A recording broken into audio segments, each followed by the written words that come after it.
ఉన్నది అని అంటే అక్కడ వెళ్ళి మన కార్యకర్తలందరూ శ్రమించి పెద్ద ఎత్తున సభ్యుల్ని పార్టీలోకి చేర్చడం జరిగింది.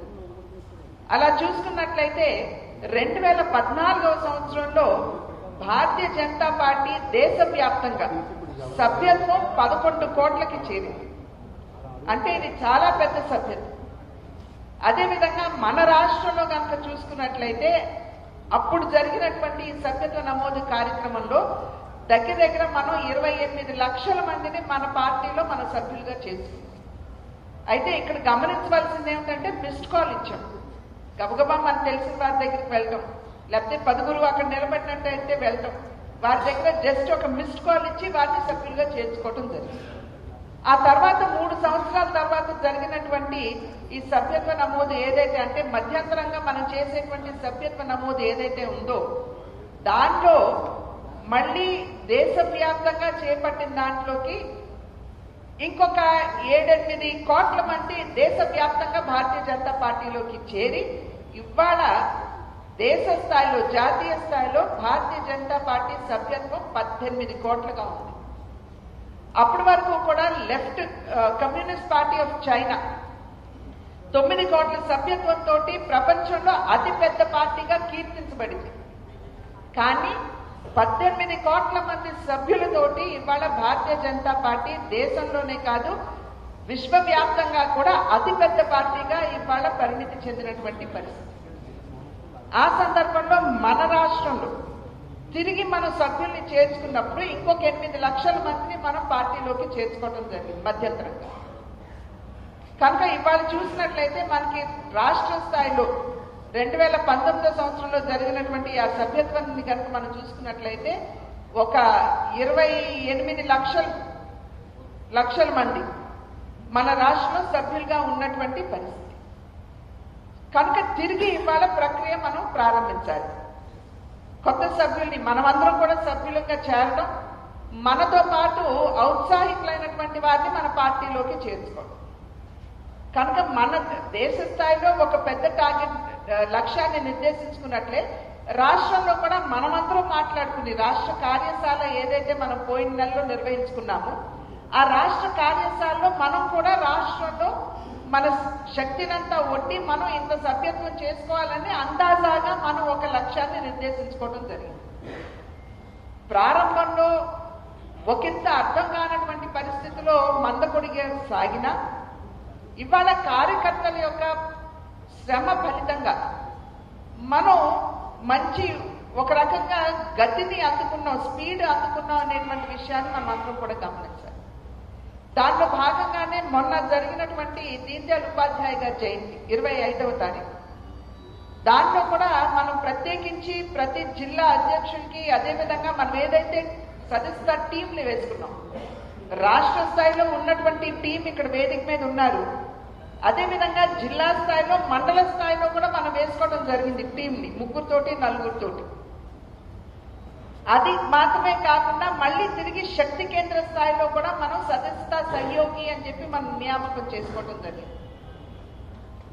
కనుక కింద సదస్యతా సహయోగి దగ్గర నుండి మండల టీం దగ్గర నుండి మండల కమిటీ అధ్యక్షులు, అదేవిధంగా మన జిల్లా టీము జిల్లా కమిటీ అధ్యక్షులు వీరందరి శ్రమ ఫలితంగా మనం ఒక గౌరవప్రదమైనటువంటి సంఖ్య చేసుకున్నాము.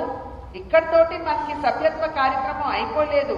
మనకి 1 అక్టోబర్ కాదు 15 అక్టోబర్ దాకా ఈ సదస్యత అభియాన్ కొనసాగుతుంది అని మీ అందరికీ కూడా సభాముఖంగా తెలియజేస్తున్నాను. ఎందుకంటే చాలా మంది ఏమిటంటే 25 తోటి అయిపోయింది అనేటువంటి ఒక భావన. కనుక 25 తోటి అయిపోలేదు, మనకి 15 అక్టోబర్ వరకు కూడా మనకి సదస్యత అభియాన్ ఇదే విధంగా కొనసాగుతుంది. రాష్ట్ర స్థాయి నుండి ఎప్పటికప్పుడు మిమ్మల్ని సమీక్షించుకోవడం కూడా జరుగుతుంది. కనుక మనకి లక్ష్యాన్ని ఇంకా చేరుకోవాలి, సమయం కూడా ఉన్నది. ఏ విధంగా మీరందరూ శ్రమించి కింద ఇవాళ గౌరవప్రదమైనటువంటి లక్ష్యాన్ని మనం చేరుకునే దిశగా ఇవాళ దగ్గర 12 లక్షల మంది సభ్యుల్ని మనం ఆంధ్ర రాష్ట్రంలో చేర్చుకోవడం జరిగింది. 12 లక్షలు. కానీ మిమ్మల్ని అందరినీ నేను అభినందిస్తున్నాను. ప్రతి కార్యకర్త కూడా ఇందాక చెప్పినట్లుగా మనకి వరదలు, వరదలైన వెనువెంటనే మనకి వినాయక చతుర్థి కనుక ఈ యొక్క కార్యక్రమాల్లో ఒకంత మందపొడిగా సాగిన ఇవాళ మీ అందరి శ్రమ ఫలితంగా మనం 12 లక్షలకి చేరుకున్నాం. ఇంకొక 15 రోజుల కాలం మనందరికీ కూడా ఉన్నది అని చెప్పి మీ అందరికీ కూడా నేను తెలియజేస్తున్నటువంటి విషయం. కనుక ఖచ్చితంగా మనం అనుకున్నటువంటి లక్ష్యాన్ని చేరుకునే అవకాశం ఉన్నది మీ అందరి సహకారంతో. ఇక్కడ మనం ప్రజల వద్దకు వెళ్ళాలి. నేను చాలా మంది కార్యకర్తలతో మాట్లాడుతున్నటువంటి సందర్భంలో ప్రతి ఒక్కరూ చెప్పేటువంటి విషయం ఏంటంటే ప్రజలు భారతీయ జనతా పార్టీని ఆశీర్వదించడానికి సన్నద్ధంగా ఉన్నారు. ఎవరిని అడిగినా కూడా మేము చేద్దాము అని చెప్పి వెంటనే పార్టీలో చేరుతున్నారు. కనుక ఒకంత ఏదైనా మనం మందకొడిగా సాగుతుంది, దానికి కారణం ఏమిటి అని చెప్పి మనం ఒకవేళ సమీక్షించుకున్నట్లయితే మనం అనుకున్న స్థాయిలో ప్రజల వద్దకు వెళ్ళడం లేదేమో అనేటువంటి ఒక భావన. కనుక ఇవాళ మనం ప్రజల దగ్గరికి వెళ్ళాలి.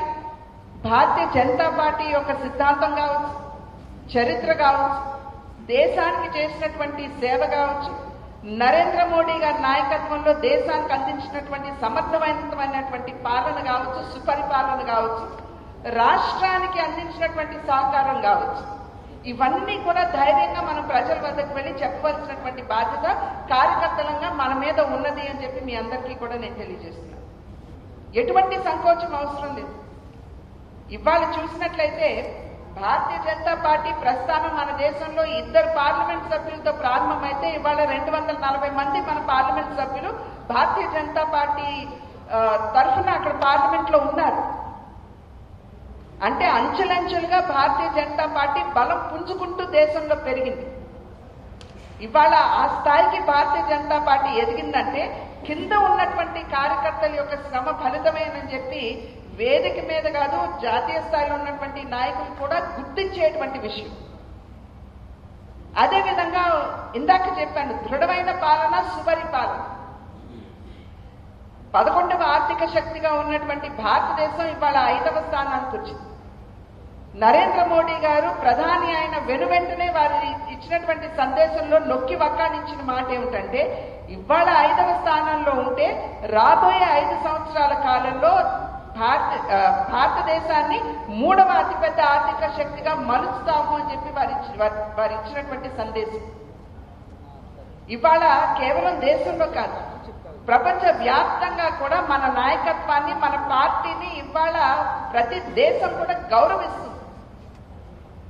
నరేంద్ర మోడీ గారు భారతదేశ ప్రధానిగా భారతదేశానికి అక్కడ ఉన్నటువంటి దేశ ప్రజలు ఇచ్చేటువంటి గౌరవాన్ని వారు అందుకుంటున్నారు. స్వయంగా వారు చెప్పారు, నేను ఏదైనా ఒక దేశానికి వెళ్ళి ఆ దేశ ప్రజలు కనుక నన్ను గౌరవిస్తున్నారంటే అది నన్ను కాదు గౌరవించేది, దేశంలో ఉన్నటువంటి 140 కోట్ల మంది భారతీయుల్ని గౌరవిస్తున్నారని చెప్పి నరేంద్ర మోడీ గారు స్వయంగా చెప్పినటువంటి మాట.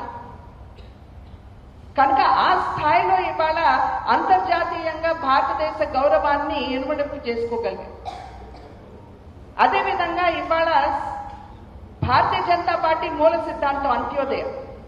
ఆ అంత్యోదయ నుండి స్ఫూర్తి పొందుతూ నరేంద్ర మోడీ గారు, భారతీయ జనతా పార్టీ 2014వ సంవత్సరం నుండి సబ్కే సాత్ సబ్కా వికాస్ అన్న నినాదంతో ప్రజల ముందుకు వెళ్ళాం. కనుకనే నరేంద్ర మోడీ గారు ప్రధాని అయిన వెనువెంటనే నేను దేశ ప్రధానిని అని చెప్పలా, దేశ ప్రధాన సేవకుణ్ణి అని చెప్పుకున్నారు. వారు ప్రవేశపెట్టినటువంటి ప్రతి పథకం కావచ్చు, కార్యక్రమం కావచ్చు, చేపట్టిన ప్రతి కార్యక్రమం కావచ్చు, దేశంలో ఉన్నటువంటి పేదవాడిని, వెనుకబడినటువంటి వర్గాల వారిని దృష్టిలో పెట్టుకున్నారు.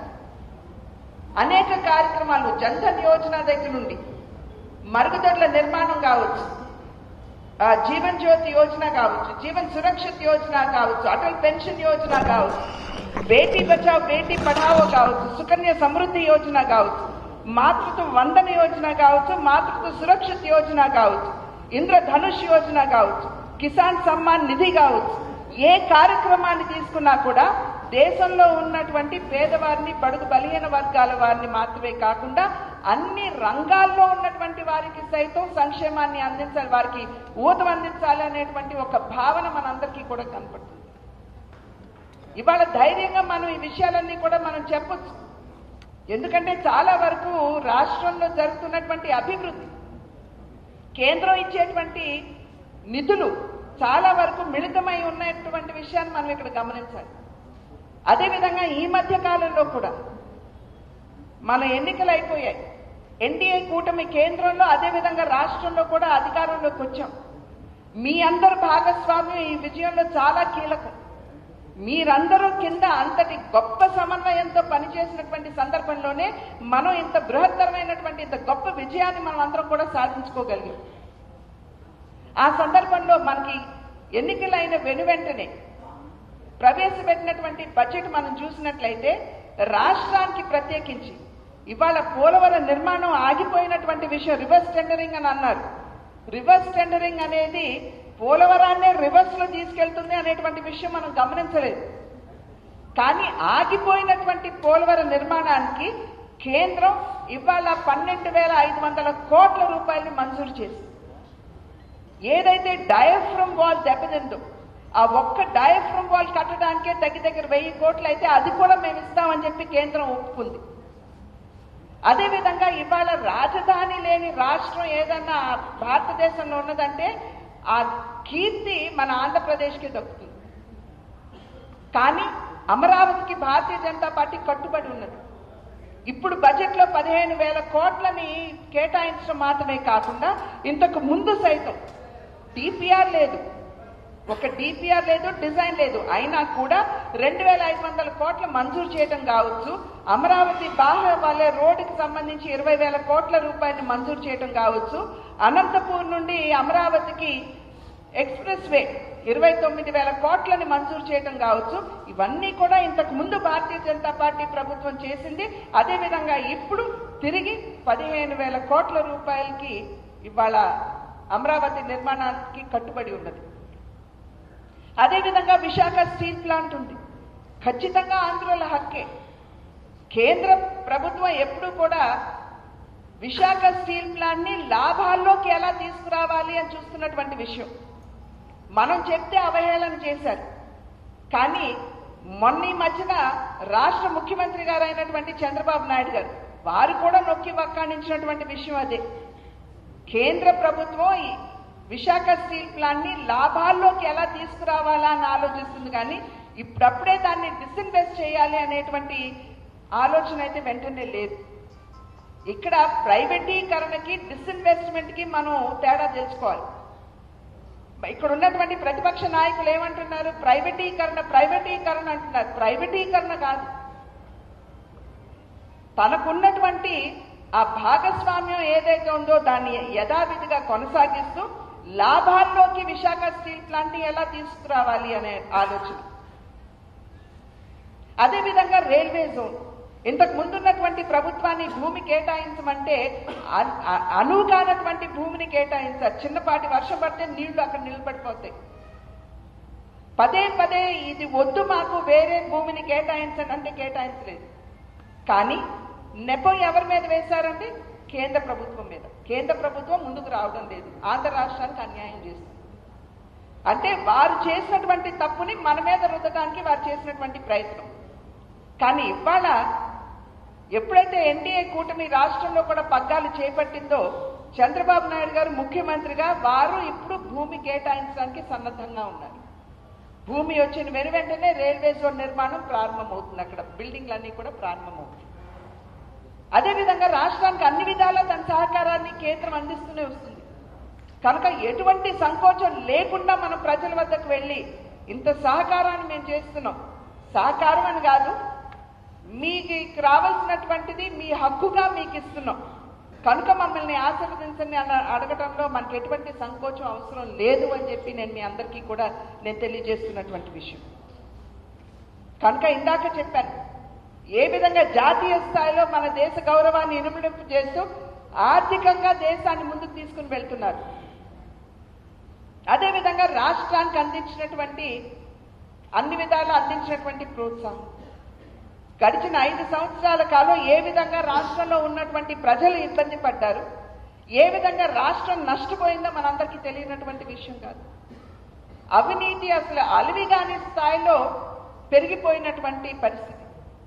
ఏ విషయం చూసుకున్నా కూడా, ఇసుక కావచ్చు, మద్యం కావచ్చు, భూమి కావచ్చు, ఏది చూసుకున్నా కూడా మాఫియా. పోనీ అభివృద్ధి ఉందా? అభివృద్ధి లేదు. ఇప్పుడున్నటువంటి రోడ్ల పరిస్థితి ఎలాగున్నదో మనమందరం కూడా చూసాం గడిచిన 5 సంవత్సరాల కాలంలో. కేవలం అంటే సంక్షేమం, అభివృద్ధి ఈ రెండింటినీ కూడా మనం సమాంతరంగా తీసుకుని వెళ్ళగలిగినప్పుడే రాష్ట్రం అభివృద్ధి చెందుతుంది. కానీ అసలు అభివృద్ధి లేదు. ఒక్క పెట్టుబడి రాష్ట్రానికి వచ్చేటువంటి పరిస్థితి లేదు. పర్యవసానంగా మన బిడ్డలకు ఉపాధి అవకాశాలు లేవు. ఎంత ఘోరమైనటువంటి పరిస్థితి అంటే విద్వేషపూరితమైనటువంటి వాతావరణం.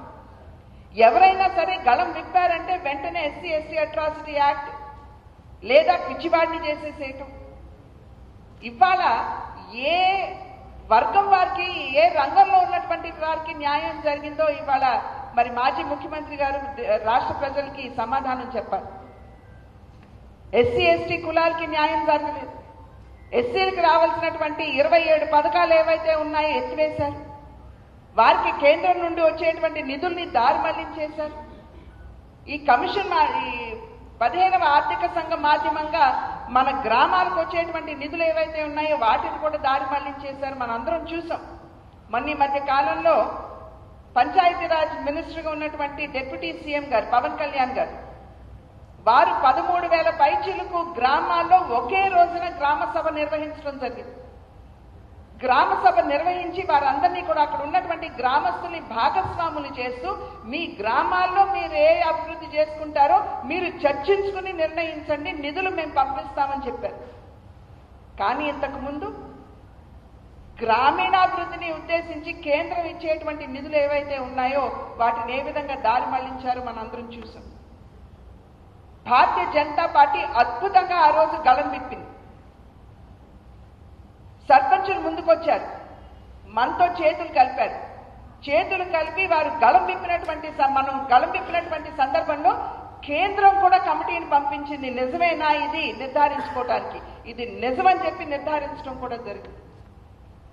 అదేవిధంగా మద్యంలో జరిగినటువంటి అవినీతి, దాని మీద కూడా భారతీయ జనతా పార్టీ మహాద్భుతంగా వారు కూడా స్పందించారు. స్పందించినటువంటి సందర్భంలోనే ఇవాళ ఏదైతే చూస్తున్నామో మనం, ఇవాళ రాష్ట్ర ప్రభుత్వం నిర్ణయం చేయడం జరిగింది. నాణ్యత లేనటువంటి మద్యం కావచ్చు, డిజిటల్ పేమెంట్స్ కావచ్చు, వీటన్నిటి మీద కూడా ఇవాళ ఈరోజు రాష్ట్ర ప్రభుత్వం దృష్టి పెట్టిందంటే ఆనాడు భారతీయ జనతా పార్టీ గళం విప్పటం వల్లనేనని చెప్పి మనందరం కూడా ఇక్కడ గమనించాలి. అదేవిధంగా ఇసుక మాఫియాని మనం ఎక్స్పోజ్ చేసాం. ఇసుక రీచ్లకు వెళ్ళి భారతీయ జనతా పార్టీ కార్యకర్తలు మనమందరం కూడా అక్కడ జరుగుతున్నటువంటి మాఫియాని మనం విడమర్చి ప్రెస్ మాధ్యమంగా రాష్ట్ర ప్రజలకి తెలియజేసినటువంటి సందర్భంలోనే ఇవాళ మళ్ళీ రాష్ట్ర ప్రభుత్వం, ఎన్డీఏ ప్రభుత్వం ఇప్పుడు ఏదైతే పాలసీ ఉందో దాన్ని మార్చి ఫ్రీ ఇసుక విధానాన్ని తిరిగి ప్రవేశపెడుతున్నటువంటి నేపథ్యం. ఇవన్నీ కూడా భారతీయ జనతా పార్టీ కార్యకర్తలు నేను హృదయపూర్వకంగా నేను అభినందిస్తున్నాను. మీరందరూ ఆనాడు ముందుకు వచ్చినటువంటి సందర్భంలోనే ఇవాళ మన ఎన్డీఏ కూటమి అధికారంలోకి వచ్చిన తర్వాత మనం ఒకంత మంచి మార్పులు చేసుకోగలుగుతున్నాం. ఆనాడే మనం చెప్పాం, ఢిల్లీలో ఉన్నటువంటి జేసీ కంపెనీకి గుత్తాధిపత్యంగా ఇచ్చేశారు ఇసుక, ఏదైతే ఆ ఇసుక వితరణ ఏదైతే ఉందో వారికి జేసీ కంపెనీకి ఇచ్చేయడం జరిగింది. జేసీ కంపెనీ ఉమ్మడి జిల్లాలు, ఈ 13 జిల్లాలు, అప్పుడు ఉమ్మడి జిల్లాలంటే 13 జిల్లాలు, ఈ 13 జిల్లాల్లో వారికి